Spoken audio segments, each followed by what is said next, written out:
Large cap में SIP करने का सेंस नहीं है, क्योंकि जो बंदा लार्ज कैप में एसआईपी कर रहा है इससे बढ़िया वो निफ्टी में डायरेक्ट ही इन्वेस्ट करे। आपके लिए एसआईपी का सेंस बनाता है अगर आप मिड कैप, उससे भी ज़्यादा सेंस बनाता है अगर आप स्मॉल कैप में एसआईपी करते हो, बिकॉज आप उसमें पैसा डालोगे डायरेक्ट अगर, तो क्या पता वो बिठाई दे, बिल्कुल इन्वेस्टमेंट ही बैठ गई सारी और आपका 1 लाख लगाया तो बिल्कुल ही जीरो हो गया।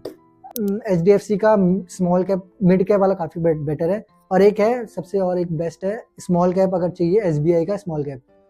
तो ये जो SBI नाम ले रहा हूँ, HDFC नाम ले रहा हूँ, इस पर भी डिपेंड करता है, बिकॉज अगर मैं SBI का स्मॉल कैप में करूँगा इन्वेस्टमेंट, वहीं दूसरी तरफ है मेरे पास ICICI का स्मॉल कैप, तो ICICI के जो एम्प्लॉय हैं, जो भी फंड मैनेजर है, वो डिसाइड करेंगे किस स्मॉल कैप में इन्वेस्ट करें।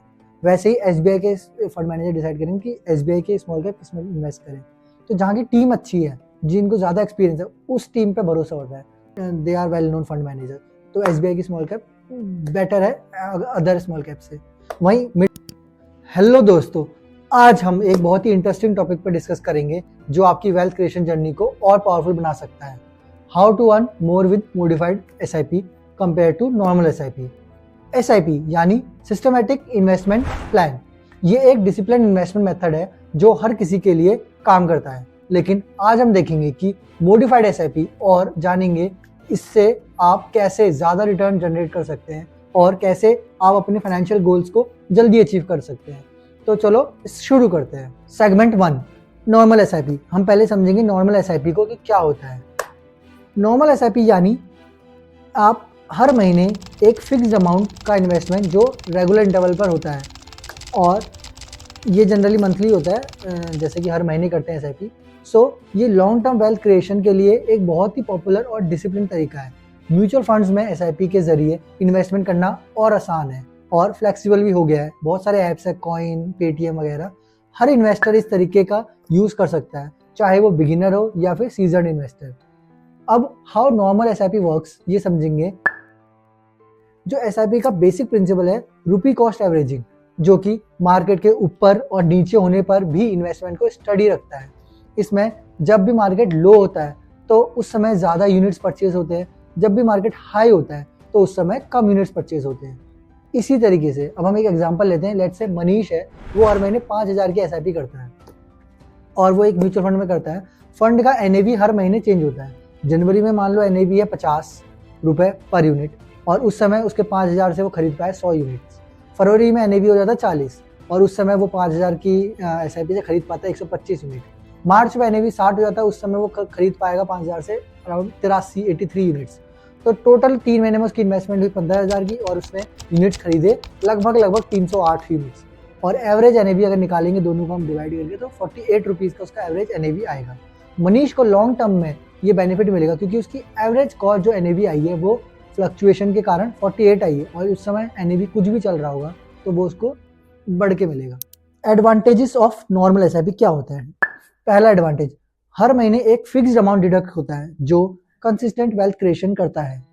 एडवांटेज 2, रुपी कॉस्ट एवरेजिंग, जो मैंने अभी समझाया, वो क्या है कि मार्केट फ्लक्चुएशन का टेंशन खत्म कर देता है आपका रुपी कॉस्ट एवरेजिंग। नंबर 3 अगर देखें हम तो फिर कंपाउंडिंग का बेनिफिट मिलता है SIP में। एग्जाम्पल के लिए 5,000 की मंथली SIP हो रही है जो कि 12% एनुअल रिटर्न दे रहा है। अगर ये 20 साल तक कंटिन्यू करें तो आपका कॉर्पस लगभग 50 लाख हो जाता है। अब हम डिस्कस करेंगे ड्रॉबैक्स ऑफ नॉर्मल SIP के क्या नुकसान है। एक तो फिक्स्ड कंट्रीब्यूशन, आपका हर महीने एक फिक्स्ड 5,000 महीने SIP है तो 5,000 ही कटेंगे आपके बैंक से हर महीने, और ये आपका लेट्स से आपकी सैलरी बढ़ती है हर साल में, तब भी आप आज 20,000 कमा रहे हो तब भी आपके हर महीने 5,000 कट रहे हैं। आप कल को 80,000 कमाओगे तब भी 5,000 कट रहे हैं आपके बैंक से नॉर्मल SIP करते हो। तो जबकि आप जब ज़्यादा कमा रहे हो तो आपकी SIP ज़्यादा कटनी चाहिए, जिससे आप अपना जल्दी जो कॉर्पस अचीव करना चाहते हो, जो पैसा वो जल्दी बनेगा, और ये नॉर्मल SIP में नहीं होता है। और यहीं पे दूसरा डिसएडवांटेज भी मैं कहूँगा नॉर्मल SIP का एक और है, मार्केट टाइमिंग्स। वो क्या करता है, जब आपकी मार्केट ऊपर हो तब भी वो 5,000 ही डालेगा, जब मार्केट नीचे हो तब भी वो SIP 5,000 ही डालेगा मार्केट में। तो ये भी आपको फ्लेक्सिबिलिटी नहीं मिलती है। अब हम डिस्कस करेंगे स्टेप अप SIP, जो कि नॉर्मल SIP का एक थोड़ा सा ऊपर का वर्जन है। ये क्या होता है, स्टेप अप SIP जो एक एडवांस वर्जन है जिसमें आप अपनी SIP अमाउंट को हर साल इंक्रीमेंट करते हैं। जैसे कि आपकी सैलरी हाइक आपका हर साल बढ़ता है, उसी प्रोपोर्शन में आप स्टेप अप भी कर सकते हो, हर साल SIP अपने आप बढ़ेगी। तो इसमें क्या होता है, इससे आपका जो इन्वेस्टमेंट है वो जल्दी ग्रो करता है, कॉर्पस आप जल्दी बनाओगे। अब हम जानेंगे ये स्टेप अप एसआईपी काम कैसे करते हैं। इसमें हर साल आपका जो एसआईपी अमाउंट है 10 से 20% बढ़ता है, इंक्रीमेंट होता है। एग्जाम्पल के लिए ईयर 1 में 5,000 आपका हर महीने कटते थे एसआईपी, तो ईयर 2 में दूसरे साल क्या होगा, 5,500 कटेंगे हर महीने। तीसरे साल में क्या होगा, हर महीने 6,050 रुपये कटेंगे एसआईपी के।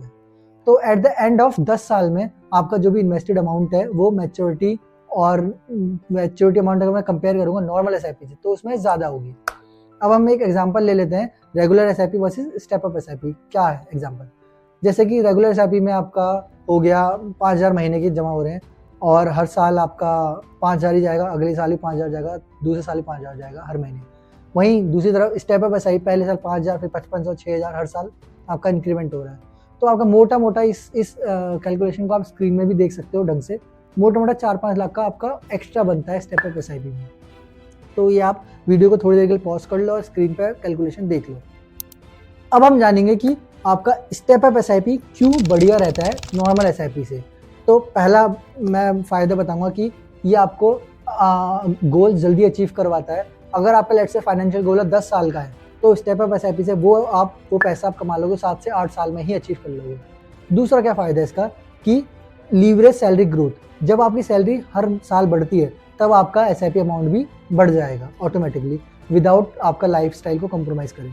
थर्ड इसका क्या है, कंपाउंडिंग इफेक्ट एम्पलीफाइड, जो भी इंक्रीमेंटल इन्वेस्टमेंट्स आप करते हो वो कंपाउंडिंग का भी मजा ले रहा था, वो जो इंक्रीमेंट किया आपने उसमें कंपाउंडिंग भी लग रही है, तो इसमें ज़्यादा बेनिफिट मिलता है आपको कंपाउंडिंग का रादर देन नॉर्मल एसआईपी के मुकाबले। अब हम जानेंगे लिमिटेशंस क्या है स्टेप अप एसआईपी की। इसमें आपको required discipline to increase SIP regular, आपको बहुत डिसिप्लिन चाहिए कि आप रेगुलरली इंक्रीज करो। Largely monthly contribution later year में आपके फाइनेंसिस को थोड़ा सा आपको दुखी करेंगे, क्योंकि उस समय स्टेज में आपके जो मंथली एसआईपी वो थोड़ा बढ़ जाएगा। अगर शुरू में आप आज से 5 साल पहले 5,000 की करते थे तो वो उस टाइम में मेरे ख्याल में 20,000 मंथली हो जाएगा कुछ सालों बाद, तो वो थोड़ा आपके बजट या आपके फाइनेंस में आपको स्ट्रेन करेंगे, बट जो कंटिन्यू करता है उसको वो बनाता भी है पैसा। Segment 3 smart SIP. अब हम बात करेंगे स्मार्ट एसआईपी के बारे में। हमने नॉर्मल एसआईपी देखी, फिर हमने देखा स्टेप अप एसआईपी, अब स्मार्ट एसआईपी। ये क्या करता है स्मार्ट एसआईपी, एक डायनेमिक मॉडल है जो मार्केट कंडीशन के हिसाब से इन्वेस्टमेंट अमाउंट एडजस्ट करता है। जब मार्केट लो होता है तब ये ज़्यादा इन्वेस्ट होगा, जब मार्केट हाई होगा तब ये कम यूनिट्स परचेज करेगा। अब हम जानेंगे ये स्मार्ट एसआईपी काम कैसे करता है। ठीक है, मार्केट फ्लक्चुएशन का एनालिसिस करके जो फंड हाउसेज है या एएमसी आपके एसआईपी अमाउंट को एडजस्ट करते हैं। बियर मार्केट में ज़्यादा इन्वेस्ट करते हैं और जब मार्केट बुल होगा तब ये कम इन्वेस्ट करेंगे, जिससे आपका एनएवी आपका जो है ऑप्टिमाइज रहे। अब हम इसको एक एग्जांपल से समझेंगे। मनीष एलेक्ट से मनीष एक स्मार्ट एसआईपी में इन्वेस्ट करता है जो 5,000 मंथली कंट्रीब्यूशन के लिए सेट है। अब मार्केट डाउन टर्न में, तो जो इन्वेस्टेड है जो मार्केट डाउन टर्न में, तब इसकी एसआईपी अपने आप ही 10,000 की हो जाएगी अपने आप ही, और उस समय एनएवी 40 चल रहा होगा। तो मार्केट अप टर्न में 2,500 इन्वेस्ट होंगे और एनएवी 60 का मिलेगा लेट्स से। तो इससे रिजल्ट्स क्या निकलेगा कि lower average NAV with more unit purchase in down turn, और जब मार्केट इन शॉर्ट जब मार्केट नीचे है तब ज़्यादा यूनिट परचेज कर लेगा, जब मार्केट ऊपर है तब कम यूनिट परचेज करेगा। और इससे आपको एडवांटेज हम डिस्कस करते हैं इसका क्या है। तो रुपी कॉस्ट एवरेजिंग एनहाइंस, इसमें ज़्यादा यूनिट लो एनएवी पे मिलते हैं और बेटर रहता है। और लॉन्ग टर्म में रिटर्न इसमें 1 से 1.5% फालतू मिलता है अदर एसआईपी से अगर हम कंपेयर करेंगे। इसके ड्रॉबैक्स भी है स्मार्ट एसआईपी के, अब हम वो जानेंगे। पहला, depend on AMC expertise to time market, क्योंकि इस एसआईपी में मार्केट को टाइम करना है तो वो उसके लिए एक्सपर्टीज पे डिपेंड करती है एएमसी जहाँ भी आपने करवाया जिससे भी। और कोई गारंटी नहीं है कि लॉन्ग टर्म में ये जो मार्केट को हम टाइम करने की कोशिश कर रहे हैं आपका एक्स्ट्रा रिटर्न देता है या नहीं देता है। अगला सेगमेंट हम समझेंगे कि कंपाउंडिंग हर एसआईपी में कैसे कैसे लगता है और कितना इंपॉर्टेंट है। कंपाउंडिंग जो है हर एसआईपी के मॉडल का एक बैकबोन है। जितना ज़्यादा आपका प्रिंसिपल और टाइम होराइजन होगा उतना ही ज़्यादा आप कॉर्पस जनरेट होगा। Modified SIP like step up and smart SIP compounding का मैक्सिमम यूज़ करते हैं। एग्जाम्पल के लिए कंपाउंडिंग इम्पैक्ट हम देखते हैं 10,000 monthly SIP with 12% return over 20 साल। एक है नॉर्मल एसआईपी होगी तो वो अराउंड 1 करोड़ रुपए बनाएगा। वहीं अगर वो स्टेप अप एसआईपी है तो वो करीब 1.25 करोड़ मतलब 25 लाख फालतू बनाएगा, सेम स्ट्रेटेजी। वहीं मॉडिफाइड एसआईपी आपका इससे भी ज़्यादा बनाएगी पैसा। अब कंक्लूजन क्या निकल गया है कि आपको अपने लिए कौन सी एसआईपी सही रहती है वो चूज़ करना है। हमने टोटल 4 SIP डिस्कस करे, normal SIP, step up SIP, smart SIP और ट्रिगर SIP। तो ये चारों का समरी हम जाने। नॉर्मल SIP किसके लिए है? आइडियल फॉर बिगिनर या जो सिंकिंग, जो जिन्हें सिंपली चाहिए, सिंपल काम चाहिए। दूसरा है स्टेप अप SIP, ये किसके लिए? बेस्ट है सैलरी, जो इंडिविजुअल है, जो जॉब करते हैं, सैलरी आती है और उनका साल साल में इंक्रीमेंट होता है सैलरी में, उनके लिए स्टेप अप SIP है। ट्रिगर SIP किसके लिए? ये एक एडवांस ऑप्शन है जो कि एक्टिवली मार्केट को मॉनिटर करते हैं। मॉडिफाइड SIP जैसे स्टेप अप और स्मार्ट SIP आपकी इन्वेस्टमेंट को फास्टर और ज़्यादा इफेक्टिवली ग्रो करती है। हर एक इंडिविजुअल, हर एक बंदे का गोल अलग है और उसका रिस्क टॉलरेंस भी अलग है। तो आप अपने हिसाब से इन चारों में से एक SIP कर सकते हैं और SIP मस्ट जरूर ही करना है। आप भी रील भी देख रहे होंगे भाई, SIP हर जगह। तो मैंने सारा डिटेल भी दे दिया है कि क्या है SIP और क्यों ज़रूरी है। तो आपको मिलते हैं अगली नेक्स्ट वीडियो में। SIP के भी आपके अलग अलग होते हैं फंड हाउसेज। लेट से कोई करता है मिड कैप में, कोई करता है स्मॉल कैप में, कोई लार्ज कैप में, कोई फ्लेक्सी कैप में। तो ये होते हैं, मैं कहूँगा बेस्ट मतलब अपने अपने हिसाब से होता है। बट लार्ज कैप में SIP करने का सेंस नहीं है, क्योंकि जो बंदा लार्ज कैप में SIP कर रहा है, इससे बढ़िया वो निफ्टी में डायरेक्ट ही इन्वेस्ट करे।